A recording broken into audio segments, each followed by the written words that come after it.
Goeiedag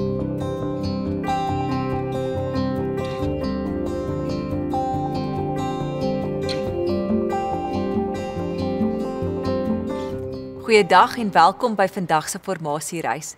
Mag jy bewus wees dat God by jou teenwoordig is vandag en dat hy saam met jou stap en mag hierdie woorde van die teks jou ook versterk in jou dag. Ons teks vir vandag is Lukas 24 en ons lees vanaf vers 28 tot 35.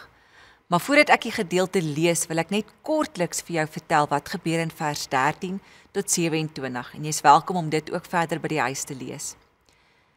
Twee mense, een wie se naam Kleopas is en die ander een wie se naam nie genoem word nie, loop die naweek van Jesus se kruisiging van Jerusalem af tot by Emmaus waar hulle gewoon het. Hulle het Jesus gevolg en was waarskynlik van die mense wat naby hom geleef het en wat eerstehand sy woorde gehoor het. Hulle is baie ontsteld dat Jesus dood is, want hulle het gedink dat hy die een gaan wees wat hulle gaan kom bevry. So hierdie twee mense is verpletterd en weet nie hoe om die toekoms in die oë te kyk nie.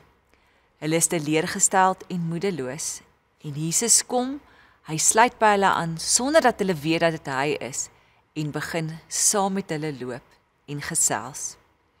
So kom ons lees Lukas 24 vers 28 tot 35.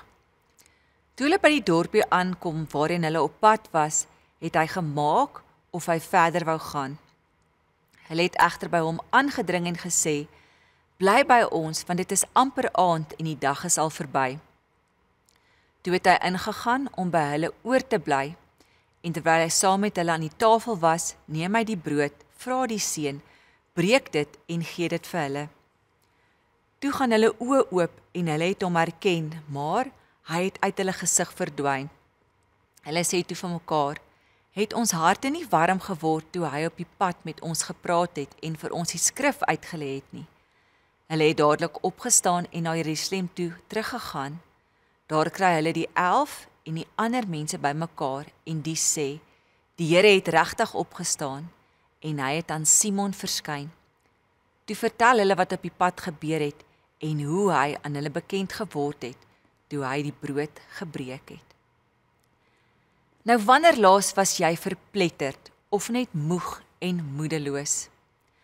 Was daar iemand wat jou bygestaan het? Was daar 'n vriend of 'n vriendin met wie jy kon praat? Wie het op jou pad gekom en dalk jou dag beter gemaak? Nou baie jare gelede was daar 'n fliek wat uitgekom het met die naam Little Miss Sunshine. Ek weet nie wie van julle dit onthou nie. En hierdie fliek is tot vandag toe vir my so 'n mooi voorbeeld van wat dit beteken om iemand te bemoedig. Nou die film gaan oor 'n familie wat 'n klomp probleme en uitdagings gehad het met 'n oom en 'n oupa wat nog by hulle gewoon het. Nou die klein sussie met die naam Olive skryf in vir 'n skoonheidskompetisie en die oupa rig haar af. Nou sy moes gaan deelneem in California en hulle besluit die hele familie gaan somme met 'n gekrokte kombi saam na hierdie kompetisie toe.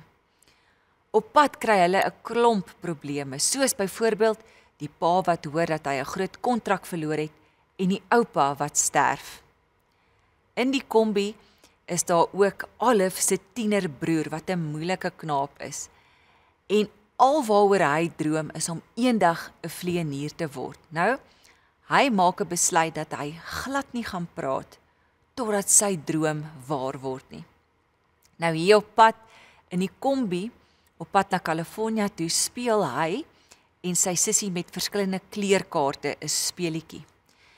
En iewers terwyl hulle speel, kom sy sussie Olive agter dat hy kleurblind is. En natuurlik, as 'n mens kleurblind is, kan jy nie meer vlieg nie en kan hy nie sy droom laat waar word nie.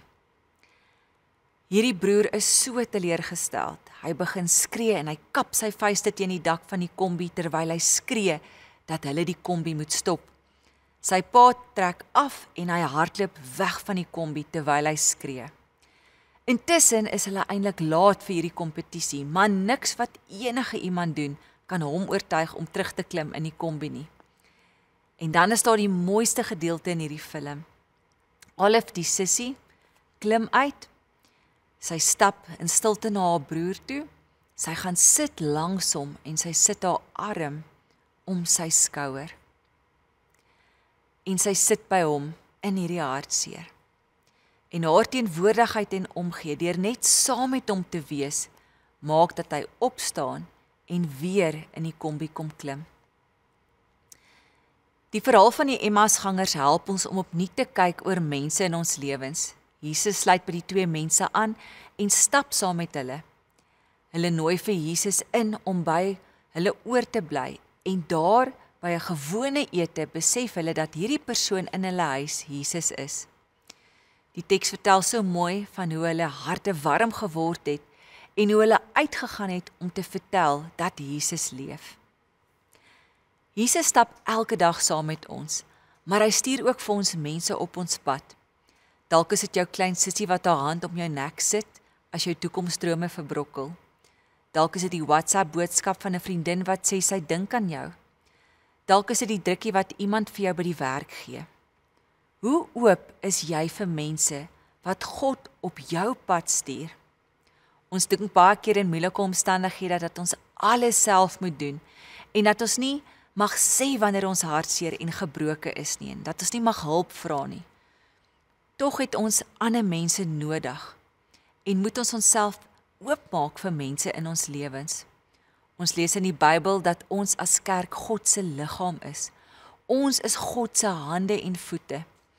En as jy vir ander mense toelaat om jou te help, dan is dit amper asof God daai persoon op jou pad stuur om jou te help. So kry daardie vriendin of vriend met wie jy jou hart kan deel. Sluit aan by 'n geloofsgemeenskap of 'n omgeegroep en pak die lewe as God se kinders saam aan, want jy hoef dit nie alleen te doen nie. Kom ons bid saam. Here Jesus, dankie dat U elke dag saam met ons stap en deur die Gees in ons lewens werk. Dankie dat U ook ander mense stuur om by ons te staan en te ondersteun. Maak ons oë oop hierdie week vir die mense wat U al reeds op ons pad stuur, om ons te help wanneer ons iemand nodig het. Amen.